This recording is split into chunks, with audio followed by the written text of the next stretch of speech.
जय श्री राधे भक्तों। श्रीमद् देवी भागवत के छठे स्कंद के तीसरे अध्याय तक की कथा हम सुन चुके हैं, जिसमें वृत्तासुर अपने पिता की आज्ञा से ध्यान के लिए, तपस्या के लिए जाते हैं और इंद्र उनकी तपस्या में विघ्न डालने की हर संभव प्रयास करते हैं। तो चलिए शुरू करते हैं उससे आगे की कथा, जो है वृत्तासुर की तपस्या और वर प्राप्ति, वृत्र के द्वारा देवताओं पर विजय और वृत्र को मारने की योजना। तो चलिए शुरू करते हैं। व्यास जी कहते हैं, राजन, वृत्तासुर अपने कार्य सिद्ध करने के लिए एकाग्र चित्त होकर तपस्या कर रहा था। उसे देखकर विघ्न उपस्थित करने के विचार से सभी देवता आए और निराश होकर वापस लौट गए। तपस्या के 100 साल पूरे होने पर लोक पितामह ब्रह्मा जी हंस पर बैठे हुए तुरंत वहां आ पधारे। उन्होंने आकर कहा, हे त्वष्टानंदन, शांत रहो, अब ध्यान करने की आवश्यकता नहीं। वर मांगो, मैं तुम्हारे मनोरथ पूर्ण करने के लिए तैयार हूँ। व्यास जी कहते हैं, ब्रह्मा जी जगत के अद्वैत करता हैं। वृत्तासुर के समक्ष उन्होंने जो अत्यंत विशद वाणी कही, वो अमृत के समान मधुर थी। उसे सुनकर वृत्तासुर ने अपनी तपस्या का साधन बंद कर दिया और वो अविलंब उठकर सामने खड़ा हो गया। उस समय हर्ष के उद्रेक से उसके नेत्रों में आंसू भर गए और दोनों हाथ जोड़कर नम्रता पूर्वक मस्तक झुकाकर ब्रह्मा जी के चरणों में प्रणाम करके सामने खड़ा हो गया। नम्रता के कारण उसका शरीर झुका हुआ था। फिर वरदाता ब्रह्मा जी से, जो तपस्या से परम संतुष्ट थे, अत्यंत गदगद वाणी में कहने लगा, प्रभु, आज आपके दुर्लभ दर्शन मुझे प्राप्त हुए। मुझे संपूर्ण देवताओं का मानो पद प्राप्त हो गया। लेकिन नाथ, मेरा प्रबुद्ध मन एक बड़ी कठिन अभिलाषा से युक्त है। उस अभिलाषा को आपसे मैं निवेदन करता हूँ। यद्यपि आपसे कोई भाव छिपा हुआ नहीं है, मैं चाहता हूँ कि हे भगवान, लोहे अथवा काठ से बने हुए सूखे अथवा भीगे या इसके सिवा अन्य भी किसी प्रकार के अस्त्र शस्त्र से मेरी मृत्यु ना हो। मेरा पराक्रम सदा बढ़ता रहे, जिससे परम बलशाली देवता युद्ध में मुझे कभी जीत ना सके। व्यास जी कहते हैं, राजन, वृत्त के इस प्रकार प्रार्थना करने पर ब्रह्मा जी उसके प्रति बोले, वत्स, उठो, तुम्हारा कल्याण हो। जाओ, तुम्हारी अभिलाषा सदा सफल होगी। सूखे गीले अस्त्र शस्त्र से तथा किसी कठोर पदार्थ आदि से तुम्हारा मरण नहीं हो सकेगा और ये बात अमिट है। वृत्तासुर को यों वर देकर ब्रह्मा जी स्वलोक में पधार गए। वर पा जाने पर वृत्तासुर के हर्ष की कोई सीमा ही न रही। वो अपने घर लौट आया। उस महान मेधावी दैत्य ने अपने पिता त्वष्टा के सामने ब्रह्मा जी से वर पाने की बात स्पष्ट कर दी। वर युक्त पुत्र को पाकर त्वष्टा बहुत प्रसन्न हो गए। उन्होंने उससे कहा, तुम्हारा कल्याण हो। अब मेरे शत्रु इंद्र को परास्त करो। इंद्र बड़ा पापी है, इसने मेरे पुत्र त्रिशरा का वध कर डाला। तुम जाओ और इसके प्राण हर लो। इसके बाद युद्ध में विजयी होने के पश्चात स्वर्ग का शासन सूत्र भी तुम्हारे हाथ में रहना परम आवश्यक है। पुत्र वध से उत्पन्न हुए मेरे अपार दुख को दूर करने में तुम तत्पर हो जाओ। पिता के जीवित रहते उनकी आज्ञा का पालन करें। पुत्र वध से उत्पन्न हुए मेरे अपार दुख को दूर करने के लिए तुम तत्पर हो जाओ। उस बेचारे निरपराधी पुत्र को कलुषित विचार वाले इंद्र ने मार डाला। व्यास जी कहते हैं, राजन, त्वष्टा की ऐसी बातें सुनकर अत्यंत दुर्जय वृत्तासुर रथ पर सवार हो तुरंत पिता के भवन से निकल पड़ा। युद्ध में उत्साह बढ़ाने वाले धौंसे पिटवाए गए, शंख ध्वनि हुई। यूं उस अभिमानी दैत्य ने नियम पूर्वक यात्रा की। सेवकों से कह रहा था, मैं इंद्र को मारकर स्वर्ग का अकंटक राज्य भोगूंगा। यूं घोषित करते हुए वो आगे बढ़ा। सैनिक उसके चारों ओर घिरे हुए थे। उस समय उसकी विशाल सेना की गर्जना से अमरावती भयभीत हो उठी। वृत्तासुर आ रहा है, ये जानकर इंद्र ने बड़ी शीघ्रता के साथ सेना सजाना आरंभ कर दिया। शत्रुसूदन इंद्र ने तुरंत लोकपालों को बुलाया और उन्हें युद्ध करने की आज्ञा दी। शत्रु की सेना को कुचल देने की शक्ति रखने वाला वृत्तासुर तुरंत वहां आ पहुंचा। उसके बाद देवताओं और दानवों में भयंकर लड़ाई छिड़ गई। युद्ध में उपस्थित इंद्र और वृत्तासुर दोनों के मन में विजय की अभिलाषा भरी हुई थी। देवता और दानव दोनों एक दूसरे के रहस्य को जानते हुए बड़े उत्साह के साथ लड़ रहे थे। अपने अपने उत्तम आयुधों से एक दूसरे पर प्रहार करने में व्यस्त थे।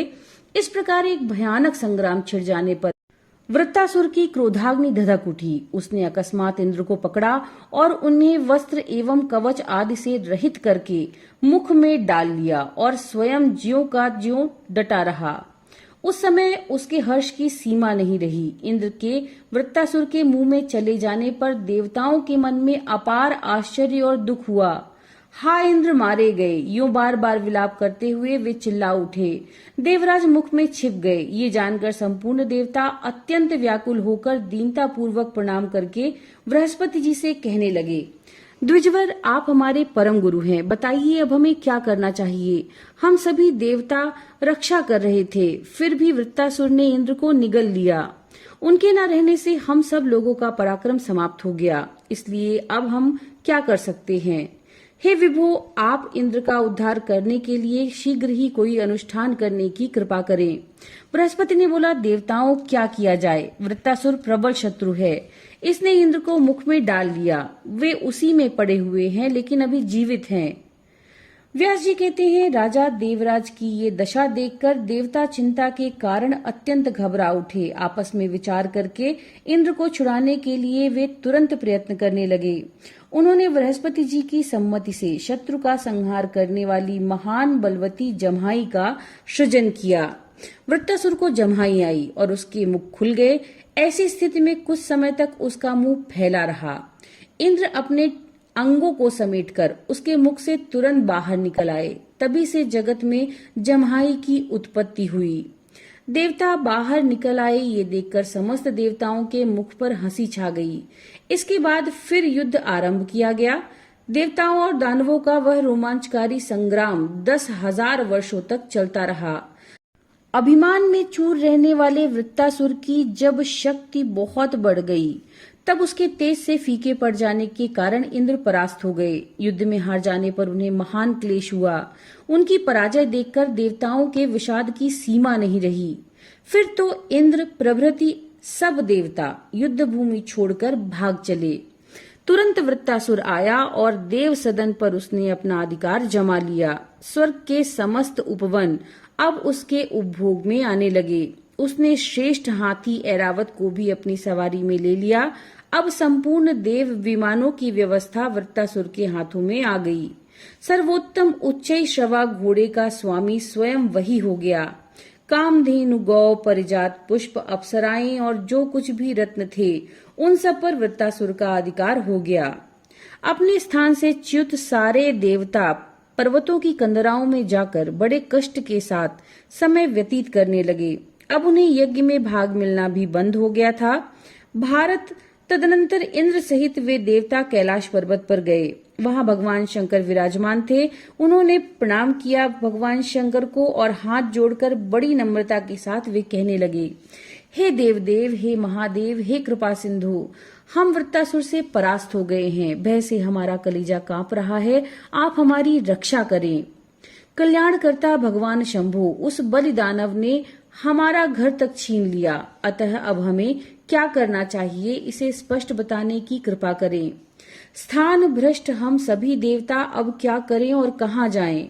हमारे दुख का पार नहीं है, अतः आप इससे उद्धार का उपाय बताइए। प्राणियों पे शासन करने वाले हे कृपा सिंधु, हम घोर कष्ट पा रहे हैं। वरदान के प्रभाव से वृत्तासुर अत्यंत अभिमानी हो गया है। हमारी सहायता करने के विचार से आप उसे मार डालने की कृपा करें। भगवान शिव ने कहा, ब्रह्मा जी को आगे करके संपूर्ण देवता श्रीहरि के स्थान पर चलें और हम सब मिलकर उनसे पूछें कि वृत्तासुर का वध किस उपाय से होगा, क्योंकि वे जनार्दन भगवान वासुदेव सर्वसमर्थ, कूटनीति के जानकार, बलवान, अत्यंत बुद्धिमान, शरण देने में कुशल और कृपा के समुद्र हैं। उन देवेश्वर की शरण में गए बिना ये कार्य सिद्ध नहीं हो सकेगा। इसलिए संपूर्ण कार्य संपन्न होने के लिए उनके पास चलना परम आवश्यक है। ब्रह्मा जी कहते हैं, राजन, यो विचार करके ब्रह्मा जी, शंकर जी और इंद्र आदि संपूर्ण देवता भगवान विष्णु के स्थान को प्रस्थित हुए, क्योंकि भक्तों पर अनुकंपा करने वाले वे स्थान सभी को शरण प्रदान करते हैं। वहां जाकर सबने जगत पर शासन करने वाले परम प्रभु भगवान विष्णु की वेद में कहे हुए पुरुष सूक्त मंत्र से स्तुति आरंभ कर दी। जब रमापति श्रीहरि उनके सामने प्रकट हुए, उन्होंने समस्त देवताओं का यथोचित सत्कार किया। फिर सामने विराजमान होकर उनसे पूछने लगे, आदरणीय देवताओं, तुम सभी एक एक लोक के अधिष्ठाता हो। ब्रह्मा जी और शंकर जी को साथ लिए यहाँ कैसे पधारे? तुम सब लोगों के आने का कारण क्या है? व्यास जी कहते हैं, लक्ष्मीकांत भगवान विष्णु के ये वचन सुनकर के देवता कुछ भी उत्तर ना दे सके। प्रायः सबके सब चिंता में पड़कर हाथ जोड़े खड़े रहे। व्यास जी कहते हैं, राजन, भगवान विष्णु से किसी भी रहस्य की बात छिपी नहीं है। सभी देवताओं को इस प्रकार चिंतित और प्रेम विभोर होकर वे उनसे कहने लगे। भगवान विष्णु ने कहा, देवताओं, तुम लोग मौन क्यों हो? कहो, उसे सुनकर भला अथवा बुरा जो भी कार्य हो उसे पूरा करने के लिए मैं यत्न करूंगा। देवता बोले, हे विभो, त्रिलोकी में कौन सी ऐसी बात है जो आपसे अविदित है? आप सब कुछ जानते हुए भी कार्य के विषय में हमसे बारंबार क्यों पूछ रहे हैं? भगवान विष्णु ने कहा, श्रेष्ठ देवताओं, तुम्हें डरना नहीं चाहिए। मुझे एक सर्वसम्मत उपाय मालूम है। वृत्तासुर को मारने के लिए वही उपाय मैं तुम्हें बताता हूँ, जिससे तुम परम सुखी हो जाओ। तुम लोगों का परम कर्तव्य है कि बल, बुद्धि, अर्थ अथवा छल, जिस किसी प्रकार से भी अपना हित साधन हो, आप उसी उपाय से काम लें। तत्वदर्शी पुरुषों ने कहा है कि सुहृदों तथा विशेषतः दुर्हृदों के प्रति किए जाने वाले उपाय साम, दान आदि भेदों से 4 प्रकार के होते हैं। इस दैत्य ने तप पूर्वक ब्रह्मा जी की आराधना की है। ब्रह्मा जी इसे वर दे चुके हैं, इसलिए वर के प्रभाव से अब ये दुर्जय हो चुका है। त्वष्टा के बनाए गए इस दैत्य को जीतने में संपूर्ण प्राणी असमर्थ हैं। बल में उससे भी अधिक हो जाने के कारण शत्रु की राजधानी पर अधिकार प्राप्त करने की योग्यता इसने पा ली है। ये वृत्तासुर अत्यंत अजेय शत्रु है। साम नीति का प्रयोग किए बिना सफलता असंभव है। पहले किसी प्रकार के प्रलोभन से उसे वश में करना चाहिए, फिर अवसर पाकर उसे मारना चाहिए। इसलिए गंधर्वों, तुम सब के सब उस प्रचुर पराक्रमी दानव के स्थान पर जाओ और साम नीति का आश्रय लो। मैं इंद्र की सहायता अवश्य करूंगा। एतदर्थ इनके श्रेष्ठ आयुध वज्र में गुप्त रूप से मैं प्रवेश कर जाता हूँ। अभी सम्यक प्रकार से समय की प्रतीक्षा करनी चाहिए। आयु समाप्त होने पर ही उसका मरण होगा। इसके अतिरिक्त इस कार्य में सफलता मिलना असंभव है। तुम लोग वृत्तासुर के पास जाओ, उससे वार्तालाप करके इंद्र के साथ उसकी मैत्री स्थापित करा दो, अन्यथा यह कार्य असंभव है। स्वयं मैं वामन रूप धारण करके बलि को वंचित कर चुका हूँ। एक बार मैंने मोहिनी वेश बनाया, जिससे संपूर्ण दैत्य धोखे में आ गए। इसलिए अपने हित पर दृष्टि रखते हुए आप लोग मंगलमयी भगवती योग माया के पास जाएं। उनके शरणापन्न होकर भावनापूर्वक मंत्रों को पढ़ के स्तुति कीजिए, तब वे देवी आपकी सहायता जरूर करेंगी। उन परा प्रकृतिमयी सत्व स्वरूपा भगवती को हम निरंतर प्रणाम करते हैं। वे काम रूपिणी हैं। उनकी कृपा से सिद्धि और कामनाएं सुलभ हो जाती हैं। दुराचारियों के लिए उनके दर्शन भी दुर्लभ हैं। उनकी आराधना करने पर केवल इंद्र ही संग्राम में शत्रुओं को मार डालेंगे, क्योंकि मोहिनी स्वरूपा भगवती योग माया के प्रभाव से उस समय वृत्तासुर मोहित हुआ रहेगा। ऐसी स्थिति में बड़ी सुगमता के साथ वो दैत्य मारा जाएगा। लेकिन यह सब कुछ तभी संभव हो सकता है जब परम पूज्या भगवती जगदम्बा प्रसन्न हो जाएं। अन्यथा किसी के भी मन की अभिलाषा पूरी नहीं हो सकेगी। संपूर्ण कारणों के कारण को अपने मन में तिरोहित रखने वाली वे देवी गुप्त रूप से सर्वत्र विराजमान हैं। इसलिए महाभाग देवताओं, तुम शत्रु का संहार करने के लिए अत्यंत आदर के साथ उन विश्व जननी देवी की उपासना में तत्पर हो जाओ। सात्विकी वृत्ति रखते हुए उन प्रकृति देवी की आराधना करो। पूर्व समय की बात है, मुझे भी मधु और कैटब के साथ अत्यंत भयंकर युद्ध करना पड़ा। 5000 वर्षों तक लड़ाई होती रही, तब वे मारे गए। उस समय मैंने इन परम प्रकृति भगवती जगदम्बा की स्तुति की थी। अत्यंत प्रसन्न होकर इन्होंने मधु और कैटब को मोहित कर लिया था, तब उन्हें मैं मार सका। भगवती के माया जाल में पड़े हुए वे दानव बड़े मदाभिमानी थे। उनकी भुजाएं बड़ी विशाल थीं। उसी प्रकार तुम लोग भी भावना पूर्वक प्रकृति देवी की निरंतर उपासना करो। तुम्हारा कार्य वे अवश्य सिद्ध कर सकेंगी। इस प्रकार परम प्रभु भगवान विष्णु ने देवताओं के सामने अपने विचार प्रकट किए। तब देवता सुमेरुगिरि के शिखर पर चले गए। परिजात के वृक्ष उस शिखर की शोभा बढ़ा रहे थे। उस एकांत स्थान पर बैठकर देवताओं ने जप तप और ध्यान आरंभ कर दिया। जो सृष्टि एवं संहार में संलग्न रहती हैं, भक्तों की अभिलाषा पूर्ण करना जिनका स्वाभाविक गुण है और जिनकी सेवा करने से सांसारिक क्लेश दूर हो जाता है, उन भगवती जगदम्बा की स्तुति करने में देवता संलग्न हो गए। देवता बोले, देवी प्रसन्न हो और देवताओं की रक्षा कीजिए। वृत्तासुर द्वारा हम अत्यंत दुखी हैं। उसने संग्राम में हमें बहुत कष्ट पहुंचाया। दीनों का दुख दूर करने वाली देवी, आप परमार्थ स्वरूपा हैं। देवता सदा से आपके चरण कमलों की छत्र छाया में आश्रय पा चुके हैं, इसलिए आप अखिल विश्व की जननी हैं। इस समय प्रबल शत्रु हम पर आक्रमण किए हुए है। ऐसी स्थिति में अपने पुत्र की भांति हमारी रक्षा कीजिए।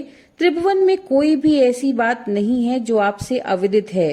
फिर असुरों द्वारा संतप्त देवताओं की आप उपेक्षा क्यों कर रही हैं?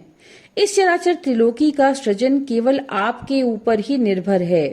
हे देवी, आप करुणा का समुद्र हैं। पुत्र साक्षात अपराधी ही क्यों न हो, किंतु यदि वह कष्ट पा रहे हो तो माता का कर्तव्य है उन्हें बचाना। ये नियम आपने ही बनाया है। हमने तो कोई अपराध भी नहीं किया और हम आपके चरण कमलों के आश्रय में आकर पड़े हैं। फिर आप हमारी रक्षा क्यों नहीं करती? करुणा करने वाली देवी, हम पर दया क्यों नहीं करती? हे जननी, पूर्व समय की बात है, एक अत्यंत पराक्रमी दैत्य था। भैंसे का रूप धारण करके वो संग्राम में उपस्थित था। संपूर्ण प्राणी उससे भयभीत थे। हमारा हित सोचकर आपने उसके प्राण हर लिए। फिर भय उत्पन्न करने वाले इस वृत्तासुर का वध आप क्यों नहीं करती? महिषासुर के समान ही शुंभ भी बड़ा बलवान था। उसके भाई निशुंभ ने भी वैसी ही शक्ति थी। वे दोनों भाई और उनके बहुत से अनुचर आपके हाथ मौत के घाट उतार दिए गए। जैसे आपने उन दानवों का वध किया, वैसे ही इस दुराचारी वृत्तासुर को भी परास्त कर दीजिए। ये प्रतापी दैत्य मद में मस्त रहता है। इसे मोहित कर दीजिए ताकि उन दैत्य की तरह सामना न कर सके। हम देवता वृत्तासुर से बहुत संतप्त हैं। हमें असीम कष्ट हो रहा है। हम बहुत डर गए हैं। अब आप हमारी रक्षा कीजिए। आपके सिवाय त्रिलोकी में कोई भी ऐसा नहीं है जो देवताओं के दुख को दूर कर सके, अपनी शक्तियों से त्रिविध क्लेशों को शमन करने में सफलता प्राप्त कर सके। हे जगदम्बिके, इस अवसर पर हम आपकी पूजा भी किस प्रकार करें, क्योंकि फल, पत्ते, फूल आदि जो कुछ भी पूजा की सामग्री है वो आपके हाथों बनाई गई है। मंत्र में हम पूजकों में तथा अन्य समस्त पदार्थों में परम शक्ति रूप से आप ही विराजमान हैं। इसलिए भवानी, हम केवल आपके चरणों में मस्तक झुकाना ही अपना अधिकार समझते हैं। वे पुरुष अवश्य ही धन्यवाद के पात्र हैं जिनकी आपके चरण कमल में अटल भक्ति है, क्योंकि काम क्रोध आदि विकारों से रहित योगी लोग भी मुक्ति पाने की अभिलाषा से मन ही मन निरंतर जिनका चिंतन करते हैं, वे आपके चरण संसार रूपी समुद्र को पार करने के लिए सुदृढ़ नौका है। संपूर्ण वेद के पारगामी यज्ञ कराने वाले जो ब्राह्मण हैं, उन्हें भी धन्यवाद है। कारण होम करते समय उनके द्वारा सदा आपका स्मरण होता है। देवताओं को संतुष्ट करने के लिए स्वाहा और पितरों को संतुष्ट करने के लिए स्वधा, इन शब्दों का जो उच्चारण होता है वो आपके ही नाम है। मेधा, कांति, शांति और मनुष्यों के महान मनोरथ पूर्ण करने वाली विख्यात बुद्धि भी आप हैं। इस त्रिलोकी का सारा वैभव एकमात्र आपका है। अपने सेवकों पर कृपा करके आप उन्हें सदा शक्तिशाली बनाएं। व्यास जी कहते हैं, राजन, इस प्रकार देवताओं की स्तुति करने पर भगवती जगदम्बा सुंदर रूप धारण करके उनके सामने प्रकट हो गईं। उनके संपूर्ण शरीर को भूषण भूषित कर रहे थे। पाश, अंकुश और अभय मुद्रा से संपन्न उनकी 4 भुजाएं थीं। किंकिणियों से शब्द हो रहे थे। रेशमी सूत्र से बंधा हुआ कटिभाग अत्यंत मनोहर जान पड़ता था। कोयल के समान मधुर उनकी बोली थी। उनके पैर में घुंघरू बज रहे थे। खंड चंद्रमा जिसे सुशोभित कर रहा था, ऐसा मुकुट वे मस्तक पर धारण किए हुए थीं। उनके मुख कमल मंद मुस्कान से भरे थे। उनके 3 नेत्र अनुपम छवि बढ़ा रहे थे।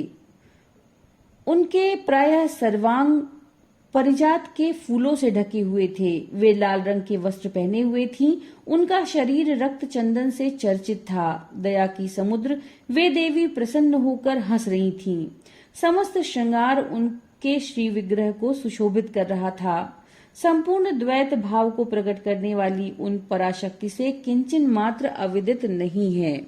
सबकी रचना करने वाली वे देवी अखिल अधिष्ठान स्वरूपिणी हैं। संपूर्ण वेदांत उन्हीं को सिद्ध करने में समर्थ होते हैं। उनका विग्रह सतचित और आनंदमय है। देवता सामने खड़े हुए भगवती की ऐसी झांकी पाकर उन्हें प्रणाम करने लगे। तब जगदम्बा ने उन देवताओं से कहा, मुझसे बताओ तुम्हारे सामने कौन सा कठिन कार्य उपस्थित हो गया है। देवता बोले, हे देवी, देवताओं को अत्यंत दुख देने वाले इस प्रबल शत्रु वृत्तासुर को मोहित करने की व्यवस्था कीजिए। इसकी बुद्धि पर ऐसा पर्दा डाल दीजिए कि ये देवताओं के प्रति विश्वास करने लगे और हमारे आयुधों में इतनी शक्ति निहित कर दीजिए जिससे ये शत्रु मारा जा सके। व्यास जी कहते हैं, राजन, बहुत अच्छा, ऐसा ही होगा। यूं कहकर भगवती जगदम्बा वहीं अंतर्ध्यान हो गईं। संपूर्ण देवता भी प्रसन्नता पूर्वक अपने अपने स्थान को चले गए। तो भक्तों, ये थी अध्याय 4 और 5 की कथा। नमो नारायण।